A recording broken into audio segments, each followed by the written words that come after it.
என் மனசுல நான் உங்ககிட்ட பேசணும்னு நினைக்கிறத அந்த நிலா கிட்ட நான் சொல்றப்ப கண்டிப்பா அந்த நிலா உங்ககிட்ட வந்து அத சொல்லும்.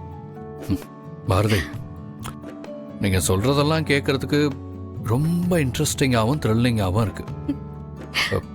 நம்ம தனியா பேசிக்க முடியாம இருக்கிறப்ப நிலா கிட்ட நீங்க வேணுங்கிறத சொல்லி அனுப்புங்க. நிலா வந்து உங்க சார்பா உங்க மனசுல இருக்கிற விஷயத்த என்கிட்ட சொல்லுதான்னு பார்ப்போம். பட் அதுக்கு முன்னாடி இன்னொரு சிக்கலான விஷயம் இருக்கு. என்னது?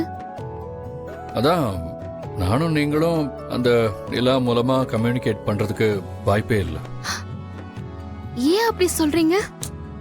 ஏன்னா நம்ம 2 பேரும் எந்த சூழ்நிலையிலையும் யாருக்காகவும் பிரிஞ்சிருக்க போறதே இல்லை. அப்படி இருக்கும்போது நிலாவோட ஹெல்ப் நமக்கு தேவையே இல்லைல்ல. அதைத்தான் சொல்ல வந்தேன். இன்றே டவுன்லோட் செய்து உங்கள் ஃபேவரட் ஷோக்களை என்ஜாய் பண்ணுங்க.